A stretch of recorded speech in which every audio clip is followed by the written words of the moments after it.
2025년 4월 5일 중국 국가핵공사 CNNC 국영기업의 거물 중 하나가 중국 소셜미디어를 뒤흔드는 발표를 했다. 올해 모집 공고에 무려 196만 이 지입 73건의 지원서가 몰렸다는 것이다. CNNC는 이 숫자를 자랑스럽게 내세웠지만 이 화려한 숫자 뒤에는 중국 노동시장의 암울한 그림자가 드리워져 있다. 120만 명의 지원자가 몰린다는 것은 단순한 기록이 아니라 숨막히는 경쟁과 좌절로 얼룩진 현실을 적나라하게 보여준다. 2025년 중국에서는 약 222만 명의 대학 졸업생이 배출될 예정인데 이는 10명 중 1명이 CNNC에 지원서를 제출했다는 뜻이다. 그러나 충격적인 사실은 CNNC가 단 1,730명을 채용한다는 점이다. 이는 한자리에 691명이 경쟁하는 셈으로 중국의 전국 대학 입시 고시보다 훨씬 치열한 경쟁률이다. 이를 비유하자면 120만 명이 줄지어 서면 베이징에서 광저우까지 약 2,300km를 잇는 긴 행렬이 만들어진다. CNNC의 인사팀이 하루 100개의 지원서를 검토한다 해도 전부를 읽는 데 32년이 걸릴 것이다. 그때쯤이면 담당자는 은퇴를 준비해야 할지도 모른다. 명문 칭화대나 베이징대 입시 합격률이 약 1.5%인 반면 CNNC의 채용 합격률은 고작 0.25%로 경쟁이 30배 더 치열하다.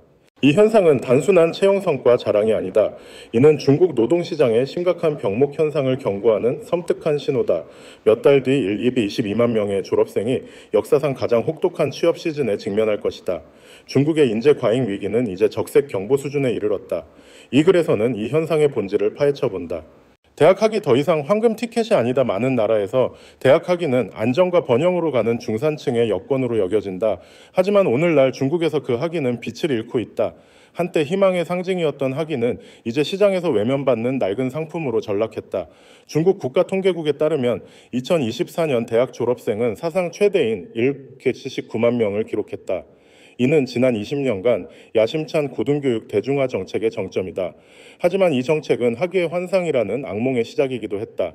16-24세 청년층의 실업률은 27.3%에 달하며 이는 5명 중 1명 이상이 일자리를 찾지 못한다는 뜻이다. 더욱 충격적인 것은 이들 실업자의 대부분이 단순 노동자가 아니라 국가 발전의 주역으로 기대받던 학사, 석사 졸업생이라는 점이다.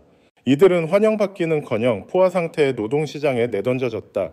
21.3%라는 실업률은 빙산의 일각일 뿐이다. 2023년 말 중국 정부는 청년 실업률 통계 공개를 갑자기 중단하며 국제사회의 비판을 받았다. 이는 현실을 외면하려는 시도로 보였고 실제 수치는 이보다 더 높을 가능성이 크다. 통계를 숨긴다고 위기가 사라지는 것은 아니다. 오히려 이는 사회적 불만을 더 깊게 쌓이게 만들 뿐이다.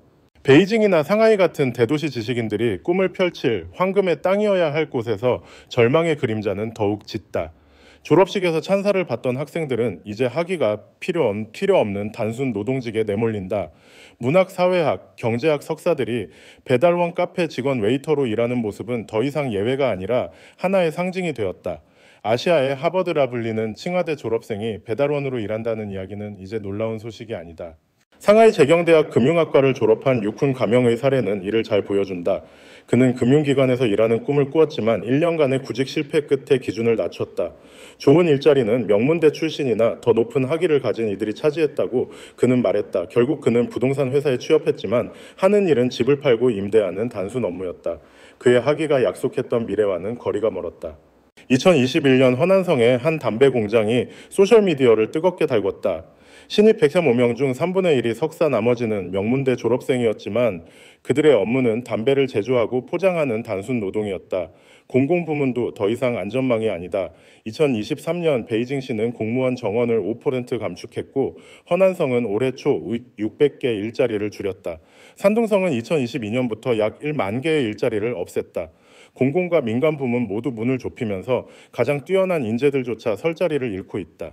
대학 졸업생 1명은 최소 16개월, 20년간 개인 가족 사회에 시간과 자원을 투자한 결과다. 그들이 지식을 경제적 사회적 가치로 전환하지 못한다면 이는 개인의 실패를 넘어 시스템 전체의 불균형을 드러낸다. 장기적으로 이는 경제적 부담을 넘어 청년층의 정체성 위기와 삶의 가치를 흔든다. 공부가 인생을 바꾼다는 믿음이 무너질 때 개인의 좌절은 사회의 근간을 뒤흔드는 불씨가 된다. 중국 어디서 잘못된 걸까? 개혁 개방 이후 중국 고등교육은 역사상 유례없는 도약을 이뤘다. 특히 1999년 고등교육 확장 정책 이후 학교는 전국에 우후죽순 생겨났고 모집 정원은 폭발적으로 늘었다. 1998년 100만 명 미만이던 졸업생은 2020년대에 이르러 연간 7천만 명을 돌파했다. 하지만 이 놀라운 성장은 질적 전략 없이 양적 팽창에 치중한 결과였다. 많은 대학이 사회적 수요와 동떨어진 채 모집 정원 확대와 수익에만 집중했다. 금융, 미디어, 법학, 심리학 같은 인기 전공은 학생과 학부모를 끌어들였지만 경제의 실질적 필요와는 점점 멀어졌다. 반면 산업화를 뒷받침할 기계공학, 제조업 같은 분야는 외면받았다. 그 결과 실무 인력은 부족하고 유행 전공 졸업생들은 방향을 잃었다. 많은 학생이 쉽게 입학할 수 있다거나 부모가 선택해줬다는 이유로 전공을 골랐지만 그 전공이 무엇을 배우고 어떤 일을 하며 사회에 어떻게 기여하는지는 알지 못했다. 결국 대학 학위는 겉만 번지르르한 빈 껍데기가 되었다. 정부는 경제의 흡수 능력을 과대평가하고 교육 확장의 부작용을 과소평가했다. 일자리 문제는 눈덩이처럼 불어났다. 교육의 질은 끝없는 하락의 악순환에 빠졌다. 위기가 드러났을 때 정부는 책임을 미래로 떠넘기며 문제를 회피했다. 악순환은 계속된다. 일자리 부족은 대학원 진학을 부추겼고 학위 수는 폭증했으며 이는 경쟁을 더 치열하게 만들었다. 2020년 코로나19로 취업 시장이 얼어붙자 정부는 일자리 창출 대신 교육의 확장을 선택했다. 대학원 모집 정원은 20% 늘었고 폐지되었던 2차 학사 과정도 부활했다. 이는 노동시장의 부담을 줄이는 임시방편처럼 보였지만 실은 문제를 미래로 미루는 무책임한 선택이었다.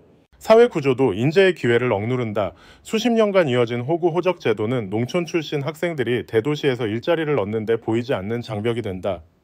칭화대를 졸업해도 베이징, 상하이, 광저우 호구가 없으면 국영기업이나 대기업 문턱을 넘기 어렵다. 2023년 국제노동기구 ILO 보고서에 따르면 국영기업 채용의 75% 이상이 해당 도시 호구를 요구한다.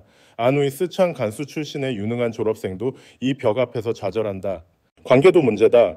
중국의 채용 문화에서 개인적 연줄은 종종 능력을 압도한다. 성적 우수하고 수상 경력이 화려해도 뒷배 없는 학생은 기회를 잃는다. 반면 평범한 성적의 지방 간부 자녀는 연줄로 공공기관에 들어간다. 2022년 AIS 설문조사에 따르면 졸업생의 48%가 능력이 아닌 관계 부족으로 채용해서 탈락했다고 답했다. 민간 부문도 위태롭다. 2021년 시진핑 주석의 공동부유 정책 이후 알리바바, 텐센트 같은 테크 대기업은 반독점 규제와 인력 감축에 타격을 받았다. 알리바바는 2022년 19억 716명을 2023년 상반기 11일.65명을 감원하며 2년도 안 돼 3만 명 이상을 내보냈다. 텐센트도 2022년 상반기 5억 500명을 감축했다. 공공과 민간 부문 모두 문을 좁히면서 수백만 명의 졸업생은 실업이거나 전공과 무관한 저임금 일자리에 내몰리고 있다. 눕기를 선택한 세대 일자리 기회가 줄어들자 많은 청년은 개인의 노력이 불균형한 시스템을 이길 수 없음을 깨달았다. 사회의 기대와 경쟁에 지친 그들은 독특한 방식으로 저항하기 시작했다. 2021년 한 청년이 소셜미디어에서 나는 내 삶의 의미를 찾고 싶다. 그냥 누워서 모든 걸 내려놓겠다. 누워야만 인간이 만물의 척도가 된다고 선언하며 화제가 됐다. 이로 시작된 탕핑 눕기 운동은 하나의 삶의 철학으로 퍼져나갔다. 그들은 가족의 기대나 친구와의 비교에서 벗어나 자신만의 리듬으로 살아간다. 대도시의 작은 원룸에서 임시직이나 부모의 지원금으로 연명하며 성공이라는 사회적 기준을 거부한다. 그들은 더 이상 출세나 경쟁을 추구하지 않는다. 노력해도 학위에 걸맞은 일자리를 찾기 어렵고 대도시에서 버틸 만한 임금을 받기 힘들다는 걸 알기 때문이다. 이 좌절은 결혼과 가정에 대한 태도에도 영향을 미쳤다. 중국에서 결혼은 단순한 사랑이 아니라 두 가정 간의 복잡한 거래다. 농촌이나 중소도시에서는 신랑이 집차 예물로 수백만 위안을 준비해야 한다. 여기에 결혼식 주거, 자녀 양육 교육 비용까지 더해진다. 실업 상태이거나 불안정한 일자리에 있는 청년에게 이는 감당할 수 없는 부담이다. 결혼은 더 이상 이상이 아니라 짐이 되었다. 많은 이가 결혼을 포기하고 자녀를 낳지 않으며 사회가 강요한 성공의 궤적을 거부한다. 일본과 한국의 3포 세대처럼 중국도 눕기 세대로 접어들고 있다.